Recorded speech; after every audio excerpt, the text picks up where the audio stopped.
here.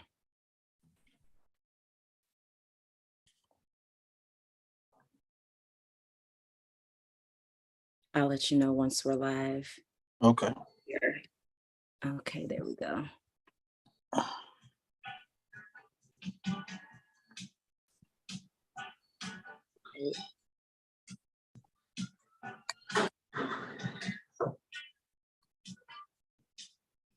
still hearing an echo. No, we're good now.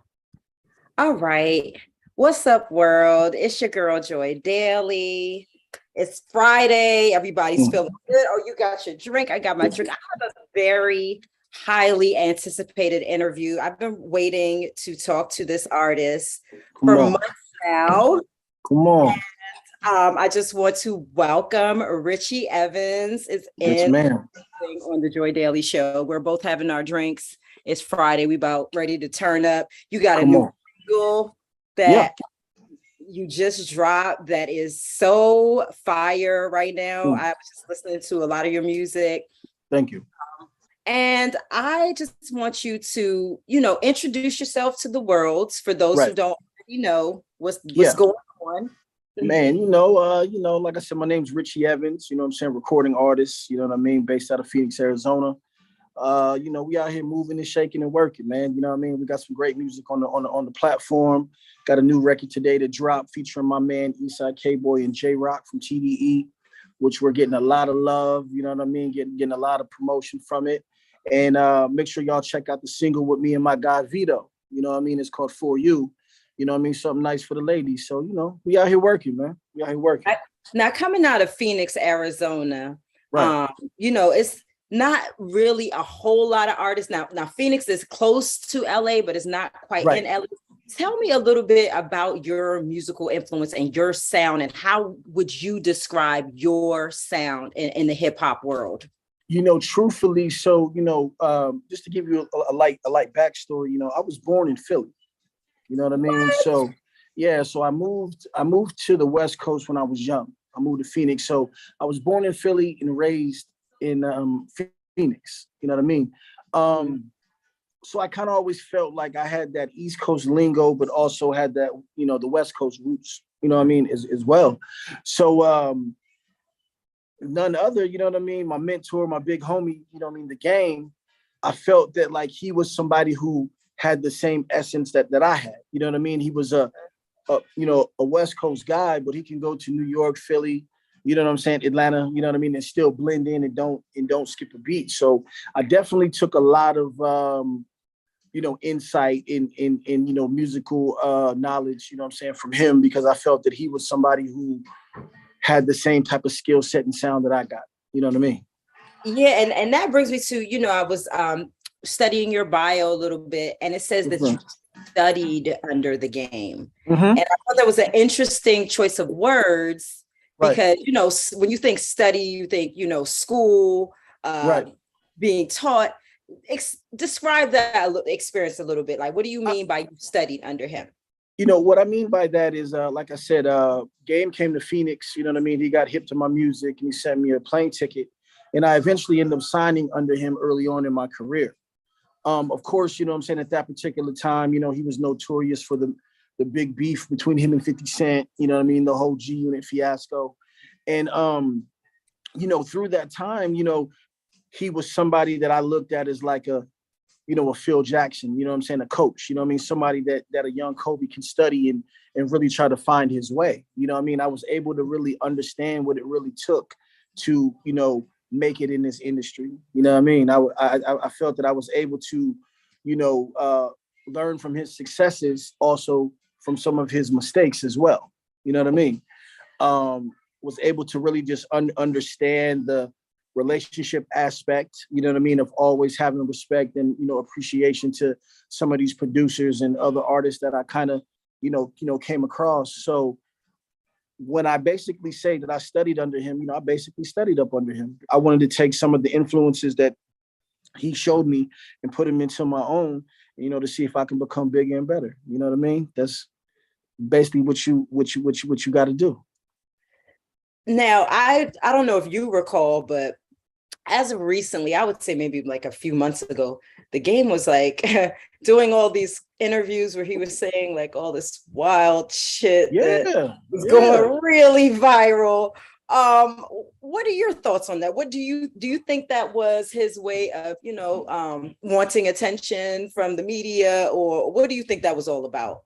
It's crazy for me because, I have a totally different belief on how this clickbait shit work, how this attention thing work. As far as me, man, I try to kind of just, stay in my authentic self and try to just pump the greatest music that I can pump. You know what I mean? I'm not here to be trying to, for no gimmicks or no weird shit to try to get some attention. You know what I mean? For him, he got his own way. You know what I mean?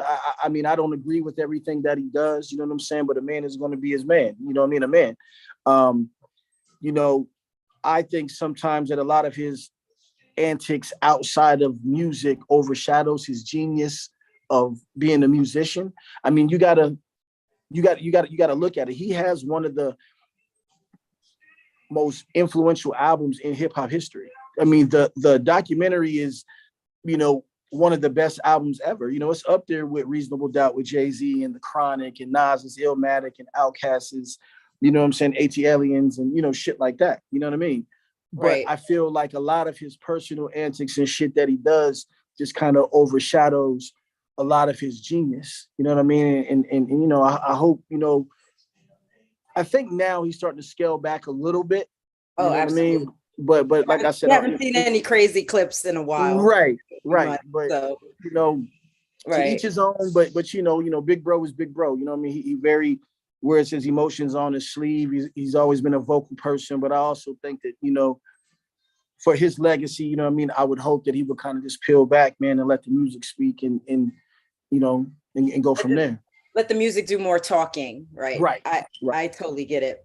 Now that brings me to our next line of questioning, which is you have had a lot of big endorsements with big corporations, Nike, Vitamin Water, Phoenix Suns. I mean, these are big, humongous, major corporate situations that you have been involved with. Yes, ma'am. And I want you to speak on that, because that is an aspect of being an artist that is extremely important.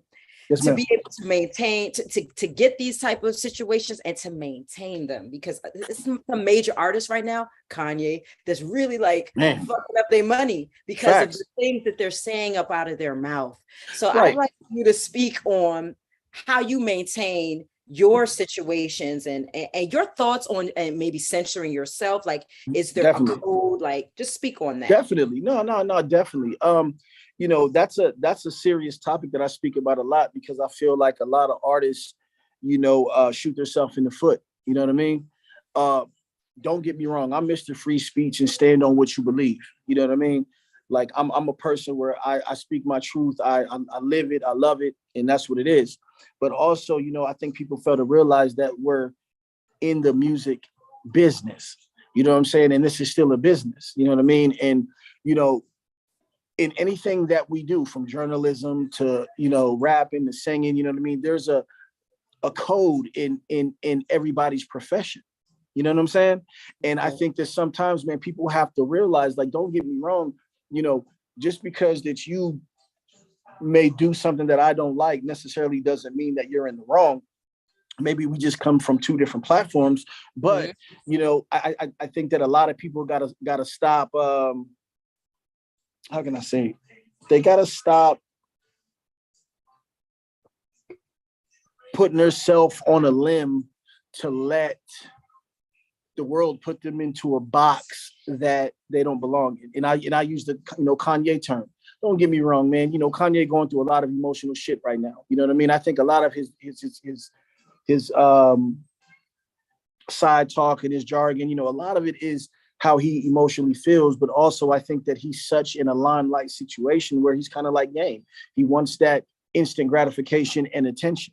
I think that he's fighting for something that he's maybe not getting, but I don't think that the way he's going about it is the right way. You know what I mean? You can't be over here talking about people's sex, religion, whatever they got going on. You know what I mean? Especially being a black man. Let's be real. You know what I'm saying? Like, we've had it hard for years. You know what I'm saying? And we've wanted people to, respect and appreciate our culture and kind of where we came from. How does that look by you criticizing somebody else, especially being an influential man that you are? You know what I mean? Kanye is super influential. Now, another thing that to me is interesting about that situation is like how much of that situation was the media. Like 1,000%. Well, the person that put the interview out, like that's to me, it's just like, okay, first it starts with the person that said the things that were controversial. Then it's up to the media outlet to decide whether or not we're gonna even put this out. Because maybe that's too much. Because they could have said that. They could have cut those parts. Right. 1,000%. They didn't filter it, and then the media caught wind, and then it was just like snowball effect. But that's where I go back to say again, it comes back to the integrity in any profession that we're in. You know what I mean? From a journalist, don't get me wrong. You know what I mean? You want to speak on the truth of what's going out there. You know what I mean? But also, I think that there's a characteristic trait and an integrity trait about that where you got to pick and choose and decide like, hey, am I going to go ahead and put this out here just for the reaction, you know what I'm saying, of a community, or am I going to do right by a situation to be like, you know what, he may have some mental issues. He may be going through some shit right now.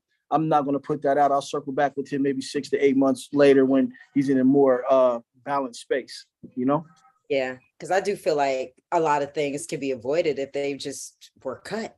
Like, okay, that's a little bit much. We gonna cut it. And you have to have that type of integrity as a journalist, I think, to know somebody saying something that's going to destroy their life. Yes, ma'am. And know to just don't let them destroy their life. No, for real, man. Like I said, shout out to Kanye. You know what I mean? He was one of the first artists that I met when I got into this industry. Truthfully speaking, the first record I ever recorded in like major record that I've ever recorded when I signed with Game, Kanye produced the record. Wow. You know what I'm saying? And that's such a privilege to have a record that Kanye West produced. That's huge. No, definitely. And I know Ye is on a journey trying to find itself. Like I said, man, when your family get taken away and a bunch of different things are at you, of course it's going to make you act erratically. But like I said, man, prayers and shout out to Ye, and hopefully, man, he's able to turn this shit around, man, and do better for the future. I agree with you. Ditto on that. Another issue I feel like that we got to discuss, you being an artist in the hip hop community, is the death of Takeoff. Man. I mean, that one just really hit everybody out of like complete surprise, complete shock. Just speak on that. Like, speak on rappers being targets for either murder or jail. For sure. Like, it's coming at y'all from like all different angles. Yeah. And unfortunately, there are people who are really like suffering. Yes, ma'am. This is actually affecting them. So speak on that, and also speak on how you managed to stay out of trouble. For sure, man. I think, right now it is open season on a lot of artists. You know what I mean? I think that, hip hop being the forefront of this musical generation, you know what I mean? I think that a lot of people are trying to throw some glitches in the matrix. You know what I mean? You got a lot of, minority and African-American people who are making millions of dollars and able to provide for their families. And I think that some people have an agenda to stop that. You know what I mean? The Takeoff situation, really, really struck close, because for me, I'm always telling people, man, you got to be aware of your surroundings. You know what I mean? I think that some people, sometimes when you get put in these financial situations or have some type of success, you know what I mean? Everybody believes that everybody loves you, and they don't. You know what I'm saying? People are bitter and frustrated that, you know what I mean, they're not maybe, in your circle or in your situation. You know what I'm saying? A lot of people are not happy that you made a Bad and Bougie. You know what I mean? A lot of people are not with you, you know what I'm saying, because, of the success. And, it's unfortunate, but we're living in like the Hunger Games right now where people are hungry. You know what I mean? Inflation is up, you know what I'm saying? Christmas is around the corner, you know what I mean? Money's not what PPPs and dried up on these niggas and everything. You know what I mean? So, and the fact that it wasn't just a random, the whole situation was weird, but for sure. And see, that's the thing too, is like, I don't want to say, off of what I read and kind of what I kind of peeped into, like I said, yeah, it not being a random and being around somebody that you kind of kicked it with for a long time. A lot of these niggas don't, is sheep's and wolves clothing. You know what I mean? You really got to watch who is who, man. Everybody is not happy. And like I said, it's an unfortunate situation for Takeoff and the whole QC team. Hopefully, man, like I said, we all start being smart and, paying the extra dollar to get some real legal protection when we moving around in these, cities, and not just having our man hold the pistol. We just got to kind of be smart and kind of protect not just ourselves, but our legacies moving forward, man. Let's really hire some real security. And also, I was going to say, as far as you've had a lot of success in the music industry. Do you go back into the hood? Like, yeah. I mean, know what I'm saying? Like, are you comfortable don't get me in wrong, that like setting still? No. I mean, you got to stay in tune to your roots. You know what I'm saying? And, I go back to the hood, you know what I mean, for a motivational purpose. Like I said, when I first got my first little check, of course, man, my first goal was to always move out. You know what I mean? As which I did. But moving forward, when I start maturing a little bit, of course, I go back to the hood, but I do it the right way. You know what I mean? I'm not oh, excuse me, there? You there? Yeah, I'm here. Oh, sorry. I hear a little lagging, but you can go ahead. It's good. Whenever I go back to the hood, you know what I'm saying, I do it right. You know what I mean? I mean, of course, it's structured. I make sure that I go and really, vibe with the people. I'm not there trying to shine on you or trying to, you know what I mean? I'm trying to uplift and motivate. So there's just a lot of things as artists can do to stay in tune with our community and our people. You know what I'm saying? We just got to do things a little bit different than the normal. You got to be safe. You gotta keep it safe. You have to think about how fragile your life is and think about how much you are a target. Facts. Because of your success. Facts. So I feel like they should, you guys should move around like that, just with that in the back of your head at all times. I tell people all the time, man, I got a lot of slack from the way that I moved. And I always come in game for this. You know what I'm saying? When I first signed with Game, I signed with him at the height of his beef with 50. And Game moves militant. What a time. Right. What a time. Right. So right. He moved like strategic, very militant, very structured. Of course, he also had the, proper and he had the proper enforcement around him.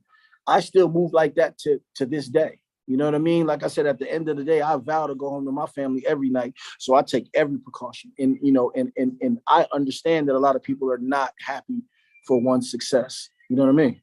So you got to stay on it. Yeah. Unfortunate. It is unfortunate. So we're going to move on. Now we want to talk about your collabs. Yes. You have collabed with some big major artists, including this current single that you're promoting with J-Rock, but you collab with Mano on The Purge. You collabed with Rick Ross, Can't Knock the Hustle. Talk about who you collab with and who, in your opinion, we got to know who was so far has been your biggest collab that you're, like, wow, I can't believe I did a song with this person. So like I said, I got to throw this in there. You know what I mean? Like I said, the new record dropped today. You know what I'm saying? Shout out to everybody. I got the record called Pressure, featuring my man J-Rock from TDE. You know what I mean? I think that was a big deal. You know what I'm saying? J-Rock is fresh off a multi-platinum single, Win, Win, Win. He won a Grammy. You know what I'm saying? He's part of the legendary TDE camp. Him, Kendrick, Schoolboy Q, and SZA, which is like a second family to me. So I think that, to get this record out was a great deal. Mm-hmm. Outside of him, you know what I'm saying, my biggest record that's going to drop in January is Can't Knock the Hustle featuring Rick Ross. I've always been a fan of Ross. You know what I'm saying? I think the Ross kind of embodies kind of just the energy that I possess and kind of move how I move. He's pumping real life shit. He's teaching wealth. You know what I mean? And he's on that cool nigga energy. So I definitely respect Ross and would say that the Can't Knock the Hustle record to date, to me, is probably going to be my biggest record. You know what I mean? Yes, that's amazing though. Yeah.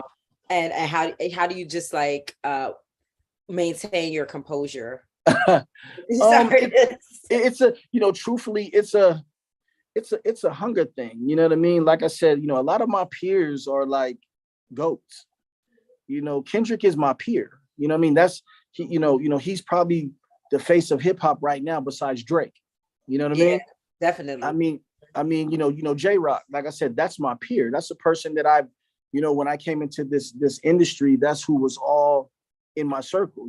R.I.P. Nipsey. Same as well with Nipsey. So I'm very appreciative of these records and these collabs and situations that I'm in.